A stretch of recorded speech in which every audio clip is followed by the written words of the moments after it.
السلام عليكم ورحمة الله وبركاته. إن الحمد لله وحده والصلاة والسلام على من لا نبي بعده. وقال الله تعالى في كلامه المجيد والفرقانه الحميد: فأعوذ بالله من الشيطان الرجيم. يا أيها الذين آمنوا لما تقولون ما لا تفعلون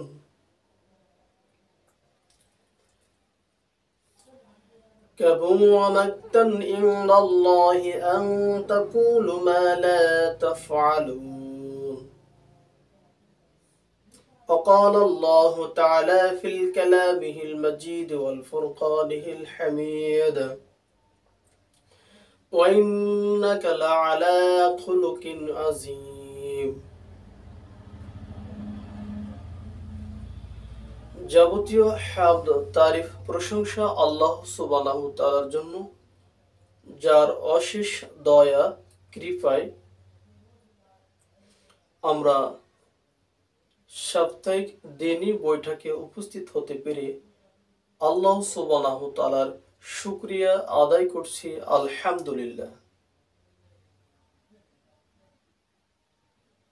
অতঃপর দরুদ এবং সালাম বর্ষিত হোক মুহাম্মদ সাল্লাল্লাহু আলাইহি ওয়াসাল্লামের উপর। আমি আল্লাহ সুবহানাহু তাআলার প্রশংসা করছি এই মর্মে, যিনি আমাদের সৃষ্টিকর্তা, যিনি আসমান জমিনের মালিক, একক মালিক, যিনি জগৎ সমূহের একমাত্র পরিচালক, অভিভাবক, প্রতিপালক আল্লাহ সুবহানাহু তাআলা, যার অংশীদারিত্বে কেউ নাই। এমন এক রব আল্লাহ সুবহানাহু তাআলা, যার হাতে আপনার আপনার জীবন এবং মৃত্যু নিহিত। সেই আল্লাহ সুবহানাহু তাআলার দরবারে শুকরিয়া আদায় করছি। আলহামদুলিল্লাহ।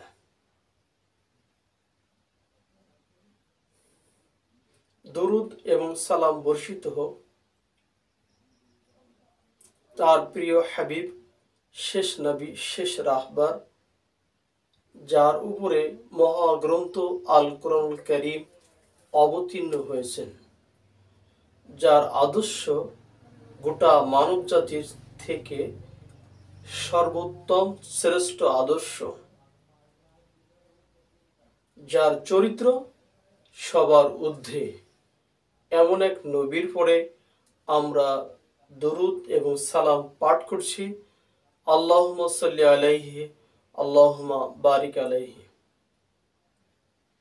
সম্মানিত উপস্থিতি, আপনাদের সম্মুখে মহাগ্রন্থ আল কোরআনুল কারীমের সূরাতুস সাফ 2 এবং 3 নম্বর আয়াত উপস্থাপন করেছি। অনুরূপ সূরাতুল কালাম 68 নম্বর সূরা, তার 4 নম্বর আয়াত উপস্থাপন করেছি। আয়াতগুলাকে কেন্দ্র করে অতীব সংক্ষিপ্ত সময়ে কিছু কথা বলে আজকের মতো আলোচনা কথা শেষ করব ইনশাআল্লাহ। আল্লাহ সুবহানাহু তাআলা আমাদেরকে সেই কথাগুলো শুনে বাস্তব জীবনে মানার সেই সুযোগ, সে তৌফিক আল্লাহ সুবহানাহু তাআলা দান করুন। আল্লাহুম্মা আমিন। সম্মানিত উপস্থিতি, আমরা এমন একটি বিষয় আপনাদের সম্মুখে উপস্থাপন করতে যাচ্ছি, সেটা হলো আমরা অধিকাংশ কথার সাথে কাজের মিল না থাকায়, গরমিল হওয়ায় লাঞ্ছিত হই, অপমানিত হই, অপদস্থ হই এবং আমার ধর্মকে কুলুষিত করে রাখি, কলঙ্কিত করে রাখি। অথচ যে ধর্ম আল্লাহ সুবহানাহু তাআলা পূর্ণতা দিয়েছেন, সবচেয়ে নিয়ামত দিয়ে পূর্ণতা করেছেন ইসলাম, যে ধর্মটা আল্লাহ সুবহানাহু তাআলার পক্ষ থেকে প্রদত্ত, সেই ধর্মটাই আল্লাহ সুবহানাহু তাআলা পূর্ণাঙ্গ করেছেন একটা নিয়ামতপূর্ণ এবং সকল ধর্মের ঊর্ধ্বে সে আল্লাহ সুবহানাহু তাআলা। সেই ধর্ম আমরা পালন করে যাচ্ছি, কিন্তু কিছু কাজ, কিছু কর্ম রয়েছে যেটা আমরা বলি সাথে সাথে করি না। মানুষকে উপদেশ দেয় কিন্তু নিজে করি না। এই গরমিল থাকার জন্য আল্লাহ সুবহানাহু তাআলা হুঁশিয়ারি করে দিয়ে অনেক কথা বলেছেন। আজকে তেমনই কিছু আলোকপাত করব যেগুলো আমরা বলতে পারি কিন্তু করতে পারি না। আমরা আদেশ দেই কিন্তু আদেশ নিজে করি না, নিজে মানি না। এমন কিছু বিষয় আছে যেগুলো অপরিহার্য কর্তব্য, আমাদের কথার সাথে কাজের মিল রাখা। এজন্য আজকের কথাগুলো হবে যে যেই রাহবার, যেই পথ প্রদর্শক, আলোচনার বিষয়বস্তু, আলোচনার নির্দেশমূলক যে কথাগুলো হয়, সেই কথাগুলো আলোচকও মানবে, শ্রোতাও মানবে, বক্তাও মানবে, শ্রোতাও মানতে হবে। কিন্তু আমরা অধিকাংশ লোক বলার জন্য চেষ্টা পাই, মানার জন্য চেষ্টা পাই না। তা আসুন এ বিষয়ে আল্লাহ সুবহানাহু তাআলা মহা গ্রন্থ আল কোরআন কারীমে যে কথাটি বলেছেন সেটা আপনাদের সরল অনুবাদ বলে দিয়ে আলোকপাত করার চেষ্টা করব, আলোচনা করার জন্য চেষ্টা করব ইনশাআল্লাহ। আল্লাহ সুবহানাহু তাআলা বলছেন, ইয়া আইয়ুহাল্লাযীনা আমানু, হে বিশ্বাসী ঈমানদারগণ, যারা ঈমান আনয়ন করেছে ইসলামের প্রতি, আল্লাহ সুবহানাহু তাআলার প্রতি, ফেরেশতাদের প্রতি, রাসূলের প্রতি, কিতাবের প্রতি, পরকালের প্রতি, তাকদীরের প্রতি, এই সমস্ত ঈমানের বিষয়ের পরে ইস্তেকাম রয়েছেন, যারা বিশ্বাস স্থাপন করেছে, ধর্মকে গ্রহণ করেছে, মনে প্রাণে ভালোবাসে, এই ঈমানদারকে আল্লাহ সুবহানাহু তাআলা বলছেন, হে বিশ্বাসী ঈমানদারগণ, হে বিশ্বাসী ঈমানদারগণ, লিমা তাকুলুনা মা লা তাফআলুন, তোমরা এমন কথা কেন বলো যা নিজে করো না। আল্লাহ সুবহানাহু তাআলা আপনাকে আমাকে শিখাচ্ছেন, হে বিশ্বাসী ঈমানদারগণ, তোমরা এমন কথা কেন বলো, মা লা তাফআলুন, যা নিজে যা করো না। এরপরে আয়াতে আল্লাহ সুবহানাহু তাআলা বলছেন, কাবুরা মাকতান ইনদাল্লাহি আন তাকুল, এরকম কথা বলা, তোমরা যেটা করো না, এটা এরকম কথা যদি বলো, আল্লাহ সুবহানাহু তাআলার কাছে নিন্দনীয়, অপছন্দনীয়, অসন্তোষজনক। আল্লাহ সুবহানাহু তাআলা এটা পছন্দ করে না। মা লা তাফআলুন, তোমরা যা করো না, এমন কথা বলা আল্লাহ সুবহানাহু তাআলার কাছে অপছন্দনীয়, অসন্তোষজনক। অতএব তোমাদের কথা হবে যা বলবে নিজে তা করার, সেটা চেষ্টা করতে হবে, নিজে মানতে হবে, আনুগত্য করতে হবে। এটা হলো আল্লাহ সুবহানাহু তাআলার নির্দেশ। সরল অনুবাদটা করলাম। এরপরে সেখানে আল্লাহ সুবহানাহু তাআলার নির্দেশ অনুযায়ী আমরা কতগুলো কাজের গরমিল দেখতে পাই, তা সামান্য আপনাদের সম্মুখে উপস্থাপন করব বলে আশাবাদী। আল্লাহ সুবহানাহু তাআলা আমাদেরকে বলার এবং আপনাদেরকে বাস্তব জীবনে আমল করার, আমাদেরকে আমল করার তৌফিক আল্লাহ সুবহানাহু তাআলা দান করুন, আল্লাহুম্মা আমিন। সম্মানিত উপস্থিতি, বলতে চাচ্ছিলাম যে আল্লাহ সুবহানাহু তাআলা আমাদেরকে জানিয়ে দিচ্ছেন কথার সাথে কাজের মিল না থাকলে কি হয়। কখনো অপমানিত হতে হয়, কখনো লাঞ্ছনায় পৌঁছতে হয়, কখনো লাঞ্ছিত হতে হয়, অপমানিত হতে হয়, হেয় প্রতিপূর্ণ হতে হয় ইত্যাদি বিভিন্ন কথা গালিগালাজ শুনতে হয়। যদি আমাদের নিয়ম নীতিটা অটুট থাকে আল্লাহ সুবহানাহু ওয়া তাআলার সন্তুষ্টির জন্য, তার আদেশ মানার জন্য, তাহলে কোনো ব্যাপারই না। আসুন, সে একটা হলো বিষয় সালাহ, সালাত আদায় করা। সালাত হলো আল্লাহ সুবহানাহু তাআলার ঈমান আনানোর পর, আল্লাহ সুবহানাহু তাআলার প্রতি ঈমান আনার পর, অর্থাৎ তাওহীদের সাক্ষ্য দেওয়ার পর ঈমান আনা, কোনো মুসলিম ঈমান আনার পর, একজন অমুসলিম ঈমান আনার পর, একজন মুসলিম তাওহীদ ঘোষণা করার পর তার প্রথম কাজটি হলো সালাহ আদায় করা। তো যে ব্যক্তি সালাত আদায় করবে তার কাজ হলো নিজে আদায় করবে, নিজে প্রতিষ্ঠিত হবে, পরিবারকে তার দিকে আহ্বান করবে। কিন্তু আমরা নিজে ইচ্ছায় অনিচ্ছায় আদায় করি না, অবহেলায় অবজ্ঞা করে, এরপরে অলসতায় এগুলো আমরা কাটিয়ে দেয়। অপরকে আবার নির্দেশ দেয় যে সালাত আদায় করতে হয়, সালাত আদায় না করলে মুমিন থাকা যায় না, মুসলিম থাকা যায় না ইত্যাদি। কিন্তু আসলে নিজের ভিতর থেকে কিন্তু মানতে পারে না, চেষ্টা পায় না। এই লোকটা কি এই আয়াতের অন্তর্ভুক্ত না বহির্ভূত? অবশ্যই সে অন্তর্ভুক্ত নয়। আল্লাহ সুবহানাহু ওয়া তাআলা বলছেন, নিজে যা করো না অপর কথা বলিও না। আমরা নির্দেশ দিচ্ছি মানুষকে সালাত আদায় করার, কিন্তু নিজে করছি না। তাহলে আল্লাহ সুবহানাহু ওয়া তাআলার এখানে এই আয়াতের সাথে সাংঘর্ষিক হচ্ছে না? অবশ্যই। সেখানে আরেকটি দেখেন, সিয়াম ব্রত পালন করা। আল্লাহ সুবহানাহু ওয়া তাআলা যতগুলো ইবাদত ফরজ করেছেন তার উল্লেখযোগ্য প্রথমেই আল্লাহ সুবহানাহু ওয়া তাআলা সালাত আদায় করতে বলেছেন, যাকাত প্রদান করতে বলেছেন, সিয়াম ব্রত পালন করতে বলেছেন। সেই সিয়াম, সেই জাকাত যখন আসে তখন টালবাহানা শুরু হয়ে যায়। যাদের অর্থ আছে দেওয়ার চেষ্টা করে না, জাকাতটা বের করে দিলে সম্পদ কমে যাবে এরকম একটা আশা ভরসা করে। আরেকদিকে যাদের পরে সমস্ত ছোট বড় গরিব সবার পরে সিয়ামকে ফরজ করা হয়েছে, এখানে বড় লোকদের জন্য না, আবার গরিব লোকদের জন্য না, এরকম ভাগ করা হয়নি।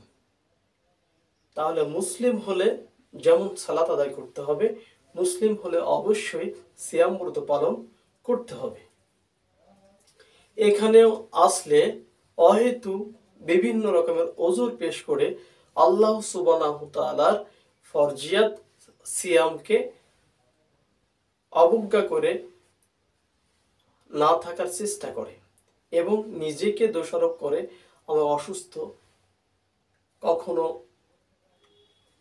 বিভিন্ন রকমের পীড়া, পেটের সমস্যা, গ্যাস্ট্রিক, আলসার ইত্যাদি দিয়ে এই বিধানকে দূরে সরায় দেয়। আবার অপরকে যখন দাওয়াত দেয় ঠিকই সিয়ামের কথা বলে। এখন আপনি বলুন, আমি সিয়াম রাখি না, অপরকে রাখার আদেশ দিচ্ছি, নির্দেশ দিচ্ছি, অথবা পরামর্শ দিচ্ছি, অথবা রাখতে হয় এই কথাগুলো বলছি, আসলে কি এই আয়াতের বিরোধিতা না? এই আয়াতের সাথে আমাদের কথার সাথে মিল হলো কি? কখনো নাই।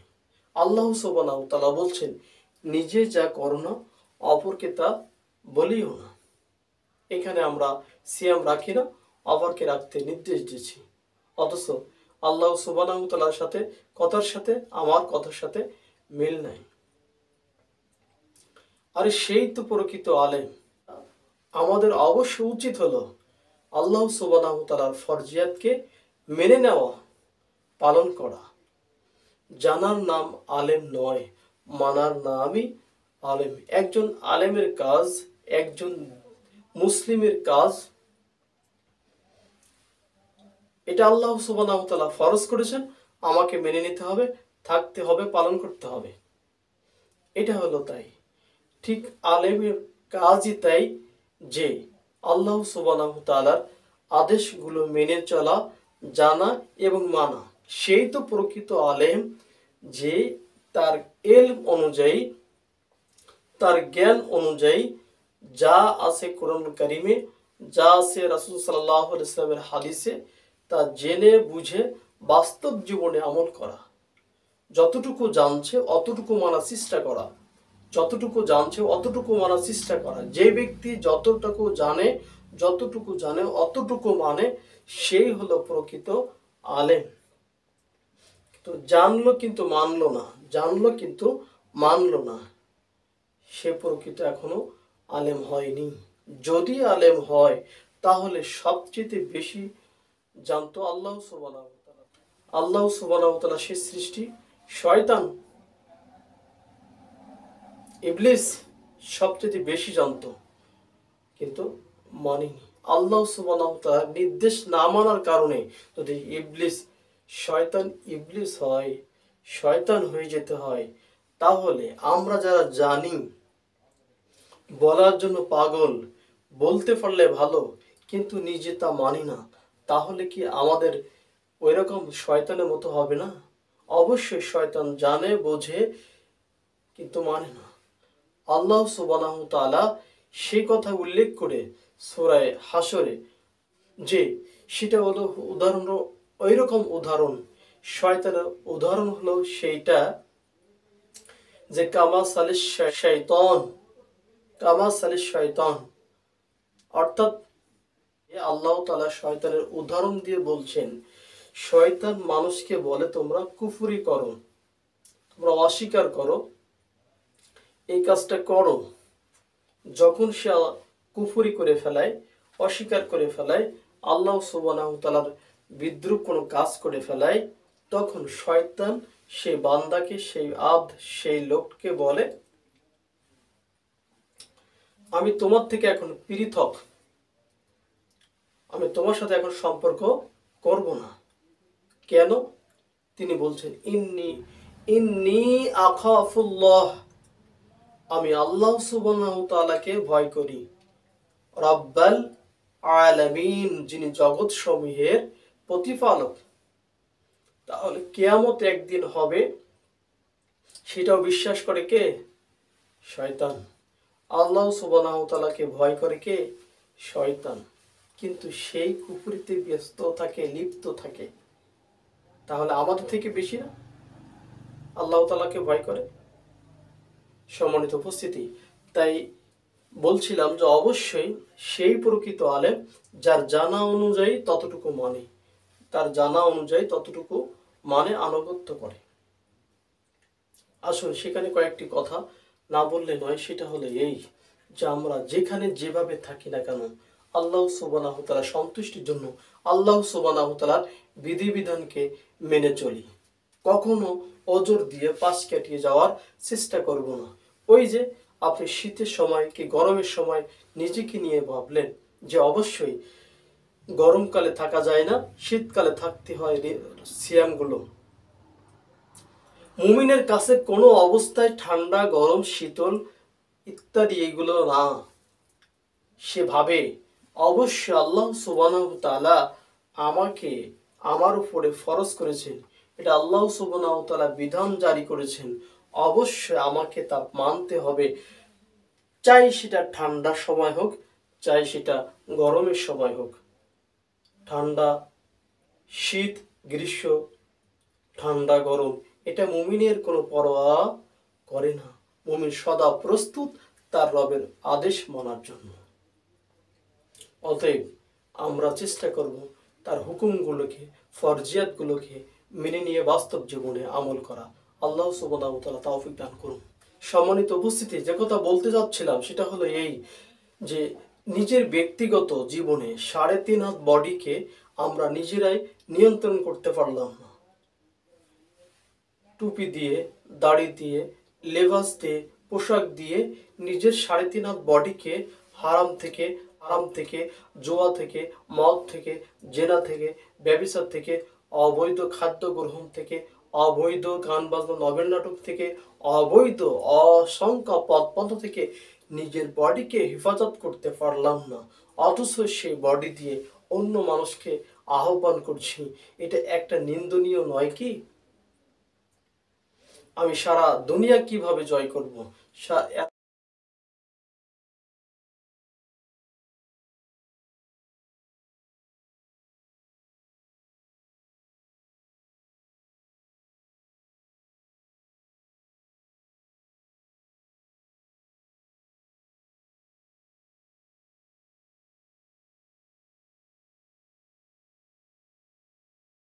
সারা এলাকা কিভাবে জয় করব? কিভাবে একটি দেশ আমি সেইভাবে পৌঁছাতে পারবো, দেশ শাসন করব? নিজেকেই শাসন করতে পারছি না, আবার এলাকা শাসন করব কিভাবে? অসম্ভব একটা কথা। সম্মানিত উপস্থিতি, আপনার বড় দেশ দখল করার দরকার নেই, বড় অঞ্চল, আপনার নিজের দেশ সবাই মেনে যাক, সবাই মেনে চলুক, এটা আপনার দরকার নেই। নিজে আগে বানার চেষ্টা করেন। আপনার 3.5 হাত বডি, এই বডি নামক জমিনকে আপনি আগে হেফাজত করুন, তারপর আপনার সপরিবার, তারপর আপনার এলাকা, তারপর আপনার গ্রাম, তারপর আপনার যে থানা, তারপর জেলা, তারপর একটা দেশের ভাবনা করবেন। কিন্তু আপনি এখন নিজেই স্বয়ংসম্পূর্ণ হতে পারেননি, আপনি নিজেকে আপনি নিয়ন্ত্রণ করতে পারছেন না, আপনি আবার অন্য মানুষকে, সারা দুনিয়ার কথা ভাবছেন কেন? সারা দেশের কথা ভাবছেন কেন? এটা হলো কমন সেন্স লাগে, একটা বিবেক লাগে। তাই তো আপনাকে বলছিলাম যে আপনাকে দেখে আপনার লেবাস, পোশাক, কথাবার্তা, চাল চলন, ওঠা বসা, লেনদেন, কথা, সবটাই দেখে বুঝতে পারবে এ একজন আবেদ, একজন মুসলিম, একজন মুত্তাকি, একজন ফরজিয়ার। তার দেখে বুঝতে পারবে মানুষ, বুঝে নেবে অবশ্যই সে রাসূল সাল্লাল্লাহু আলাইহি ওয়াসাল্লামের আনুগত্য করে, আল্লাহ সুবহানাহু ওয়া তাআলার বিধান অনুযায়ী মানার চেষ্টা করে। কিন্তু আল্লাহ সুবহানাহু ওয়া তাআলার বিধান মানছেন না, মুহাম্মদ সাল্লাল্লাহু আলাইহি ওয়াসাল্লামের আদর্শ হিসাবে গ্রহণ করছেন না। অথচ যে আদর্শ সবচেয়ে উত্তম, সবচেয়ে উচ্চ, যার আদর্শের কাছে গোটা পৃথিবীর সমস্ত আদর্শ বিসর্জন যাবে, সবচেয়ে একেবারে পদলিপ্ত হবে, পদদলিত হবে সমস্ত আদর্শ। যে আদর্শ সম্পর্কে মুহাম্মদ সাল্লাল্লাহু আলাইহি সাল্লাম সম্পর্কে আল্লাহ সুবহানাহু ওয়া তাআলা বলছেন, লাকাদ কানা লাকুম ফি রাসূলিল্লাহি উসওয়াতুন হাসানাহ, তোমাদের জন্য উত্তম আদর্শ, উত্তম ব্যবস্থাপনা রয়েছে মুহাম্মদ সাল্লাল্লাহু আলাইহি সাল্লামের জীবনে। কে বলছেন? আল্লাহ সুবহানাহু ওয়া তাআলা বলছেন, লিমান কানা ইয়ারজুল্লাহ ওয়াল ইয়াউমিল আখির, যারা আখিরাতের উপরে এবং আল্লাহ সুবহানাহু ওয়া তাআলার উপরে, আখিরাতের উপরে যারা বিশ্বাস স্থাপন করছে, ওয়া যাকারাল্লাহ কাসীরা, এবং যারা অধিকাংশ সময়, বেশি বেশি সময় আল্লাহ সুবহানাহু ওয়া তাআলা প্রশংসা করে, গুণকীর্তন করে, স্মরণ করে, তাদের জন্য রয়েছে কি? মুহাম্মদ সাল্লাল্লাহু আলাইহি সাল্লামের জীবনের মধ্যে উত্তম আদর্শ, উত্তম চরিত্র, উত্তম নমুনা, উত্তম অবকাঠামো। আল্লাহ সুবহানাহু ওয়া তাআলা বলছেন। তাহলে এখানে অর্থ দাঁড়ায় যে যারা আল্লাহ সুবহানাহু ওয়া তাআলাকে বেশি বেশি স্মরণ করে, তার উপরে বিশ্বাস স্থাপন করে, আখিরাতের উপরে বিশ্বাস স্থাপন করে, তাদের জন্য মুহাম্মদ সাল্লাল্লাহু আলাইহি ওয়াসাল্লামের আদর্শের মধ্যে রয়েছে উত্তম নমুনা। সুবহানাল্লাহি ওয়া বিহামদিহি, সুবহানাল্লাহিল আযীম। তাহলে আমরা কি মুসলিম নই? আমরা কি আল্লাহ সুবহানাহু ওয়া তাআলার প্রতি বিশ্বাস স্থাপন করিনি? আমরা আখিরাতের উপরে বিশ্বাস স্থাপন করিনি? অবশ্যই সেই লোক যদি আল্লাহ সুবহানাহু ওয়া তাআলাকে ভয় করে, স্মরণ করে, জিকির করে, এই কথা বলার পরে আল্লাহ সুবহানাহু ওয়া তাআলা বলছেন তার জন্য হলো উত্তম আদর্শ হলো মুহাম্মদ সাল্লাল্লাহু আলাইহি ওয়াসাল্লামের জীবনী। সেখানে আল্লাহ সুবহানাহু ওয়া তাআলা আরো বলছেন, সূরা কলম 68 নম্বর সূরা, সেখানে বলছেন, ওয়া ইন্নাকা লাআলা খুলুকিন আযীম, অবশ্যই মুহাম্মদ সাল্লাল্লাহু আলাইহি ওয়াসাল্লামের জন্য সবচেয়ে উত্তম চরিত্র, মহা চরিত্রের উপরে প্রতিষ্ঠিত, মহা চরিত্রের অধিকারী হচ্ছেন মুহাম্মদ সাল্লাল্লাহু আলাইহি সাল্লাম। সম্মানিত উপস্থিতি, আসুন সে মুহাম্মদ সাল্লাল্লাহু আলাইহি সাল্লামের আদর্শকে মেনে নেই, আল্লাহ সুবহানাহু ওয়া তাআলাকে মেনে নেই, তার বিধিবিধানগুলো মানার চেষ্টা করি, যেভাবে তিনি নির্দেশ দিয়েছেন সেভাবে। মুহাম্মদ সাল্লাল্লাহু আলাইহি সাল্লাম যেভাবে বলেছেন, যেভাবে করতে বলেছেন, যে কাজটা তিনি সমাধান দিয়েছেন সেভাবে আমরা গ্রহণ করি, তাহলে আল্লাহ সুবহানাহু ওয়া তাআলার আনুগত্য করা হবে, মুহাম্মদ সাল্লাল্লাহু আলাইহি সাল্লামের আনুগত্য করা হবে। আল্লাহ তাআলা যেমন বলেছেন, আতিউল্লাহ ওয়া আতিউর রাসূল, তোমরা আল্লাহ এবং তার রাসূলের আনুগত্য করো। যেমন সূরা মুহাম্মদ 33 নম্বর আয়াতে আল্লাহ তাআলা বলছেন, ইয়া আইয়ুহাল্লাযীনা আমানু, হে বিশ্বাসী মুমিনগণ, আতিউল্লাহ ওয়া আতিউর রাসূল, তোমরা আল্লাহ এবং তার রাসূলের আনুগত্য করো, ওয়ালা তুবতিলু আমালাকুম, তোমাদের আমলসমূহ নষ্ট করে দিও না। আল্লাহ সুবহানাহু ওয়া তাআলা বলছেন, সেই আদর্শের সাথে আমাদের কথার সাথে কাজের মিল থাকতে হবে। তাই বলছিলাম, তো অবশ্যই যে ব্যক্তি মিল রাখে না সেইটার সাথে আমাদের সাথে সামঞ্জস্য করে চললে হবে না, অবশ্যই তা পরিত্যাগ করতে হবে, কথার সাথে কাজের সাথে মিল থাকতে হবে। শুনুন, আমরা দাড়ি রাখি না, দাড়ি রাখা প্রত্যেকটা নবীর আদর্শ। 1,24,000 নবী ও রাসূল যারা আছেন, এসেছেন পৃথিবীতে, প্রত্যেকের দাড়ি ছিল, দাড়ির বিধান মুহাম্মদ সাল্লাল্লাহু আলাইহি সাল্লাম দিয়েছেন, অথচ আমরা রাখি না, অপরকে রাখার নির্দেশ দেয়। তাহলে আল্লাহ তাআলার এই কোরআনুল কারীমের সাথে সাংঘর্ষিক নয় কি? আমরা মুহাম্মদ সাল্লাল্লাহু আলাইহি সাল্লাম বলছেন, কাটা ছাটা একেবারে চাচা এগুলো সম্পূর্ণ নিষিদ্ধ, তিনি ছেড়ে দিতে বলেছেন, রাখতে বলেছেন, এবং গোঁফ সেটা খাটো করতে বলেছেন, সেটা আমরা না রেখে বিভিন্ন সাইজ করে রাখছি, আল্লাহ তাআলার আনুগত্য করার চেষ্টা করছি, মুহাম্মদ সাল্লাল্লাহু আলাইহি সাল্লামের আনুগত্য করার কথা বলছি। অথচ আল্লাহ সুবহানাহু ওয়া তাআলা এখানে কি বলছেন, নিজে যা করো না অপরকে তা বলিও না। তাহলে আমরা দাড়ি চাচ্ছি, কাটছি, ছাড়ছি, বিভিন্ন রকমের ঢং, বিভিন্ন রকমের কলাকৌশল করছি, এরপরেও আমরা বলছি আমরা রাসূল সাল্লাল্লাহু আলাইহি সাল্লামের সুন্নাহর উপরে দাঁড়িয়ে আছি, আমরা সুন্নাহর আনুগত্য করি, অনুসরণ করি। আসলে কি তাই? না। সম্মানিত উপস্থিতি, আপনার পরিধেয় পোশাক সেটা যদি হয় প্যান্ট, তাহলে আপনার টাকনুর নিচে চলে যাচ্ছে। আপনি সমস্ত মানুষের বলছেন যে অবশ্যই যারা টাকনুর নিচে চলে যাবে প্যান্ট, পায়জামা, লুঙ্গি, তাহলে সেটা ততটুকু জাহান্নামের আগুনে জ্বলবে। আপনি নির্দেশ দিচ্ছেন ঠিকই, কিন্তু আপনি করছেন না, আপনি বলছেন ঠিকই কিন্তু করছেন না। এটা কি আয়াতের বিরোধিতা নয়? অবশ্যই আপনি কিছুদিন মেনছেন, কিছুদিন মেনে চলছেন, অথচ তার পূর্বে আপনাকে জানা উচিত ছিল যে আমাকে অবশ্যই ইসলাম আমাকে সুন্দরভাবে মানতে হবে, জানতে হবে আমি আমার ধর্মটা কোথায়, আমার ধর্মটা কিভাবে পালন করতে হবে, এটা কি জানতে হবে না? আগে জানতে হবে। সেই 6-7 বছর আগে থেকে আপনাকে, 6-7 বছর বয়স থেকে আপনাকে জানা উচিত ছিল আমার পরিধেয় পোশাক কিভাবে হবে, কতটুকু পরব, কতটুকু ছাড়ব। সেখানে আপনি টাকনুর নিচে রাখছেন, অপরকে টাকনুর উপরে রাখার নির্দেশ দিচ্ছেন। এটা আল্লাহ সুবহানাহু ওয়া তাআলার কথার সাথে, আমাদের কথার সাথে, কাজের সাথে মিল নাই। আপনি ঢিলে ঢালা পোশাক পরতে আদেশ করছেন, নিজেই কিন্তু টাইট ফিট, একেবারে টাইট ফিট পরছেন, অপরকে ঢিলে ঢালার নির্দেশ দিচ্ছেন। সম্মানিত উপস্থিতি, এটা কি আয়াতের বিরোধিতা নয়? অবশ্যই। আপনাকে বলছি যে একটা বিয়ে বাড়িতে যান, শুরু থেকে গেট থেকে শুরু করে অসংখ্য রং ঢং, গান বাজনা, সব কিছুই নিজের বিবেককে ধূলিসাৎ করে দিয়ে সব একাকার করে চলছেন।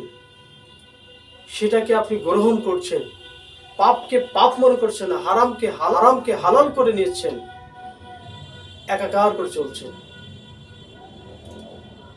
সেটা আপনি মৌখিকভাবে ঘৃণা করেন, মৌখিকভাবে বলেন, অন্তর দিয়ে ঘৃণা করেন, কিন্তু প্রত্যেকটা জায়গায় আপনি আমি উপস্থিত থাকছি। তাহলে আমরা যা বলছি আর কাজের সাথে তার মিল যদি না থাকে, তাহলে আল্লাহ সুবহানাহু ওয়া তাআলা এটা অসন্তুষ্টজনক হবেন না? অবশ্যই কাজটাই অসন্তুষ্টজনক। যেটা আমি বলি সেটা তা করি না। তাহলে প্রত্যেকটা গান বাজনা অনুষ্ঠান সহ রং মাখামাখি সহ একটা বিয়ের অনুষ্ঠানে যেটা আপনি জানছেন এটা অবৈধ অনিয়ম, সেখানে আপনি আমি যখন যাচ্ছি তখন কথার সাথে কাজের সাথে মিল থাকছে? অসম্ভব। সম্মানিত উপস্থিতি, এরপরে নভেল, নাটক, জেনা, ব্যভিচার সব। আমি জেনা করছি, অপরকে বলছি যে জেনা করা যাবে না, এটা হারাম। আমি মদ খাচ্ছি, অপরকে বলছি মদ খাওয়া যাবে না, এটা হারাম। আমি ব্যভিচারী করছি, অথচ মানুষকে বলছি ব্যভিচার করা যাবে না, এটা হারাম। তা নিজে যা করছি অপরকে তা উল্টা বলছি,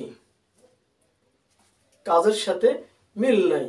তাহলে অবশ্যই আপনাকে সেইগুলো কাজ মানতে হবে, যেগুলো বলছেন সেটা নিজের ভিতরে থাকতে হবে। যেটা পর্দা, যে পর্দাটা করা ফরজ, সেটা আপনার মধ্যে নেই, আমার মধ্যে নেই, অথচ পর্দার কথা বারবার মানুষকে বলছি, অথচ সেই মানুষটার মধ্যে আমিও আছি, আপনিও আছেন, কিন্তু আমাকে কেন বলা হচ্ছে না? আমি নিজে কেন বলতে পারছি না? নিজে কেন করতে পারছি না? সম্মানিত উপস্থিতি, নিজে করবেন তারপর বলবেন। অবৈধ খাওয়া, অবৈধ দাওয়াত, বিভিন্ন হারামখোর, সুদখোর, মদখোর, গাঁজাখোর, বেনামাজি এবং বিভিন্ন ব্যবসার মধ্যে হারাম হালাল রয়েছে, ব্যবসার মধ্যে হারাম রয়েছে, কসম করে পণ্য ক্রয় করছে, বিক্রি করছে, ওজনে কম দিচ্ছে, মালে ভেজাল দিচ্ছে, সেই সমস্ত লোক অহরহভাবে আপনাকে আমাকে দমন করার জন্য বিভিন্ন রকমের পথ পদ্ধতি অবলম্বন করে থাকে। আপনি কেন দাওয়াতে অ্যাটেন্ড করব, বিভিন্ন রকমের সমস্যায় জড়িত হব? এটা হলো অবৈধ অনিয়ম, যেগুলো রাষ্ট্রের মাল, অন্য কিছু মাল, সবগুলোকে ভক্ষণ করছি। আর আবার সুন্দরভাবে মেম্বারে পরে উঠে ওয়াজ মাহফিলে বসে সুন্দর করে কথা বলছি, এগুলো করা হারাম, এইগুলো করা হারাম, কিন্তু সে হারাম আমি নিজে খাচ্ছি, অপরকে খাওয়াচ্ছি। তাহলে কথার সাথে কাজের সাথে মিল আছে কি? অসম্ভব, নেই। তাহলে মেম্বারে একরকম, ওয়াজ মাহফিলে একরকম, ফিল্ডে একরকম, বলাতে একরকম, কর্মে আর একরকম। তাহলে এইরকম করা কোনো ব্যক্তি প্রকৃতভাবে মুত্তাকি মুসলিম, মুত্তাকি মুমিন হতে পারে কি? অসম্ভব, হতে পারে না। তাহলে আপনাকে আমাকে এই সমস্ত অবৈধ কাজ, মন্দ কাজ, ফায়সা কাজ থেকে ফিরে আসতে হবে। আল্লাহ সুবহানাহু ওয়া তাআলা বলেননি আতা'মুরুনা আন-নাসা বিল বিররি ওয়া তানসাউনা আনফুসাকুম ওয়া আনতুম তাতলুনাল কিতাব আফালা তাকিলুন। তোমরা কি সব মানুষের জন্য সৎ কাজের আদেশ করো, অথচ নিজেরাই সৎ কাজ করো না? এরকম যদি করো, অথচ তোমরা কিতাব পাঠ করছো, ওয়ান্তুম তাতলুনাল কিতাব আফালা তাকিলুন, তোমরা অথচ কিতাব পাঠ করছো কিন্তু তোমরা বোঝো না। এটা আল্লাহ সুবহানাহু ওয়া তাআলা আপনাকে স্মরণ করে দিয়েছেন। তাহলে আমরা কোরআন পড়ছি, হাদিস পড়ছি, আবার অবৈধ কাজে লিপ্ত হচ্ছি, শিরিকের কাজে, বেদাতের কাজে, বিভিন্ন সময়। আশ্চর্য বিষয়। আমরা মিলাদ করছি, কুলকানি করছি, চেহলাম করছি, সবটাই করছি, আবার মাঝে মাঝে বলছি যেটা করা যাবে না। যেই জানাজায় উপস্থিত হয়ে বলছি এটা সাদাকা করো, এটা করো, এটা করো, এটা করলে তোমরা সাদাকায় জারিয়া হবে, এইটাই উন্নয়নমূলক কাজে দিলে সাদাকায় জারিয়া হবে, নলকূপ বসা দিলে সাদাকায় জারিয়া হবে, মাদ্রাসা মসজিদে দান করলে সাদাকা জারিয়া হবে, কিন্তু পরেক্ষণে আমরা আবার ঘোষণা দিচ্ছি যে আপনারা খাওয়া দাওয়া করে যাবেন, ইত্যাদি ইত্যাদি বলছি। তো যেই মুখ দিয়ে বলছি এটা করা যাবে না, আর সালাতের পরপরই মৃতকে দাফন করার পরপরই ঘোষণা দিচ্ছি এটা আপনারা খাওয়া দাওয়া করে যাবেন। এটা কেমন? এক মুখে বলছি করা যায় না, আর এক মুখে বলছি করা যায়। আশ্চর্য বিষয়। সম্মানিত উপস্থিতি, তাই বলছিলাম যে এই সমস্ত কথা বলে ধর্ম ব্যক্তিগত জিনিস না, এটা আল্লাহ সুবহানাহু ওয়া তাআলার পক্ষ থেকে আসা একটা বিধান, সংবিধান। আপনাকে আমাকে জেনে বুঝে বাস্তব জীবনে মানতে হবে, চলতে হবে, সেভাবে জানতে হবে। তাহলে যে কথা বলছিলাম, অবশ্যই আপনাকে অবৈধ খারাপ কাজ থেকে ফিরে আসতে হবে এবং নিজেকে সত্যের উপরে অটুট রাখতে হবে। মিলাদ, কিয়াম, সেহলাম, এই যাগুলো আছে 40 সব পরিহার করতে হবে। আল্লাহ সুবহানাহু ওয়া তাআলা আপনাকে আমাকে জ্ঞান দিয়েছেন, এলম দিয়েছেন, সেই এলম অনুযায়ী খুঁজে বের করতে হবে এটা আল্লাহ সুবহানাহু ওয়া তাআলা আমাকে আপনাকে নির্দেশ দিয়েছেন কিনা। সম্মানিত উপস্থিতি, বলছিলাম যে আপনি আপনার বডিকে, এই চুলকে বিভিন্ন সময়, বয়সের সময় ইচ্ছা অনিচ্ছায় পেকে যায়, এটা আল্লাহ সুবহানাহু ওয়া তাআলার আল্লাহ আল্লাহ সুবহানাহু ওয়া তাআলা আপনাকে আমাকে এটা বিধান হিসাবে রেখেছেন। সেইটা আমরা আরো উজ্জ্বল করার জন্য কালো খেজাব ব্যবহার করি, অথচ সেইটাকে বলছি নিজে সেভ করছি যে আমি অল্প বয়স, সেই হিসাবে আমরা কালো করছি আর অপরকে প্রতারণামূলক করছি যে দেখাচ্ছি আমি এখনো বয়স আমার হয়নি। কালো খেজাব দিচ্ছেন একটা প্রতারণা হচ্ছে, কালো খেজাব দিচ্ছেন যে আমি এখনো বার্ধক্যে পৌঁছাইনি, এভাবে আপনি ঢেকে রাখছেন, মানুষের সামনে প্রতারণা করছেন। এটা কি ঠিক? সম্মানিত উপস্থিতি, এই নিজেই খেজাব দিতে নিষেধ করবেন, কালো খেজাব আবার নিজে পরিধান করবেন, ব্যবহার করবেন, এটা ঠিক না। এটা আল্লাহ সুবহানাহু ওয়া তাআলার কথার সাথে আপনার কর্মের সাথে মিল নাই। সম্মানিত উপস্থিতি, শেষে আপনাদেরকে বলি যে আমরা গীবত, তহমত, পরনিন্দা, চুগলখড়ি, দোষ ত্রুটি খুঁজে বেড়াতে পছন্দ করি। এইটাও আমরা নিজেকে সেভ রাখতে পারিনি। শুনতেও ভালো লাগে, বলতেও ভালো লাগে। এখানে আপনার কথা হলো এটা বলার জন্য পাগল, এগুলো করতে নেই, বলতে নেই, কিন্তু নিজেই চর্চা করার জন্য, খোঁজার জন্য এইগুলো আমরা ব্যস্ত হয়ে পড়ি। তাই ইব্রাহিম ইবনে আদম তাকে জিজ্ঞাসা করা হয়েছিল, বলতো হে ইব্রাহিম ইবনে আদম, আমাদের কেন দোয়া কবুল হয় না, আমাদের ইবাদত কেন কবুল হয় না? তিনি বলছিলেন, হে সঙ্গী সাথী শোনো, তোমরা সকালে উঠার পরে তোমরা সকলেই চেষ্টা করো পরের দোষ অন্বেষণ করার জন্য, পরের দোষ খুঁজে বেড়ানোর জন্য। যারা এই সমস্ত খুঁজে বেড়ায়, পরের দোষ খুঁজে বেড়ায়, অন্বেষণ করে, তাদেরকে আল্লাহ সুবহানাহু ওয়া তাআলা তাদের দোয়া কবুল করবেন না, ইবাদত কবুল করবেন না। মুহাম্মদ সাল্লাল্লাহু আলাইহি ওয়াসাল্লাম বলছেন, যারা পরচর্চা করে, দোষ খুঁজে বেড়ায়, পরনিন্দা করে, চুগলখড়ি বেড়ায়, এরা জান্নাতে প্রবেশ করবে না। সম্মানিত উপস্থিতি, বলছিলাম যে অবশ্যই এই ধর্মটা আপনার আমার কোনো ব্যক্তিগত সম্পদ নয়, এটা আল্লাহ সুবহানাহু ওয়া তাআলা প্রদত্ত। তাই আসুন সেইটাকে আল্লাহ তাআলা যেভাবে আদেশ করেছেন, মুহাম্মদ সাল্লাল্লাহু আলাইহি ওয়াসাল্লামের মাধ্যমে তিনি প্রকাশ করে দিয়েছেন কিভাবে মানতে হবে। তিনি যেভাবে মানতে বলেছেন মুহাম্মদ সাল্লাল্লাহু আলাইহি ওয়াসাল্লাম, আপনাকে আমাকে সেইভাবে, সেই পথ পন্থা অনুযায়ী, সেই নিয়ম নীতি অনুযায়ী মানতে হবে। তাহলে কি হবে? মাইয়াতু রাসূল ফাকাদ আতা আল্লাহ, যে ব্যক্তি রাসূলের আনুগত্য করলো সেজন্য আল্লাহর আনুগত্য করলো। তাই আমরা বলবো অবশ্যই আতিউল্লাহ ওয়া আতিউর রাসূল, তোমরা আল্লাহ এবং তার রাসূলের আনুগত্য করো। আল্লাহ সুবহানাহু ওয়া তাআলা যেভাবে আদেশ করেছেন সেইভাবে যদি আমরা মানতে পারি, তাহলে আল্লাহ সুবহানাহু ওয়া তাআলার আনুগত্য করলাম। যদি মুহাম্মদ সাল্লাল্লাহু আলাইহি সাল্লামের পথ পদ্ধতি অনুযায়ী চলতে পারি, মানতে পারি, তাহলে মুহাম্মদ সাল্লাল্লাহু আলাইহি সাল্লামের আনুগত্য করা হলো। সম্মানিত উপস্থিতি, আমরা যতদিন পর্যন্ত বেঁচে থাকি ততদিন পর্যন্ত আল্লাহ সুবহানাহু ওয়া তাআলা সন্তুষ্টির জন্য প্রত্যেকটা ইবাদত বন্দেগী করব, অহেতুক কথা থেকে বিরত থাকব, অবৈধ কর্মকাণ্ড থেকে বিরত থাকব। আল্লাহ সুবহানাহু ওয়া তাআলা আমাদেরকে যে কথাগুলো বললাম বাস্তব জীবনে আমল করার তৌফিক দান করুন, আল্লাহুম্মা আমিন। এবং প্রত্যেকটা পড়তে আমাদেরকে সবাইকে শিক্ষা দেওয়ার জন্য, মানার জন্য নিজেরাই সচেষ্ট থাকব এবং অপরকে আহ্বান করব সেই পথে, যে পথে আল্লাহ সুবহানাহু ওয়া তাআলা খুশি থাকেন, সন্তুষ্ট থাকেন। যদি আমরা আল্লাহর পক্ষ থেকে যেটা রয়েছে, যদি প্রত্যেকটা কর্ম আমরা সঠিক সত্য সহ করতে পারি, আল্লাহ সুবহানাহু ওয়া তাআলা সন্তুষ্ট হবেন। আল্লাহর সন্তুষ্টি মানে আপনারা অবশ্যই নাজাত পাবো। আল্লাহ সুবহানাহু ওয়া তাআলা দুইটি সুসংবাদ দিয়েছেন। একটা হলো আল্লাহ সুবহানাহু ওয়া তাআলার সন্তুষ্টির জন্য, সুভাজন প্রিয় হওয়ার জন্য, আর একটা হলো একই সূত্রে যদি এই কাজটা, ভালো কাজগুলো, সৎ কাজগুলো করতে পারি, আল্লাহ সুবহানাহু ওয়া তাআলা আমাদের সুসংবাদ দিয়েছেন, শান্তির জান্নাতে।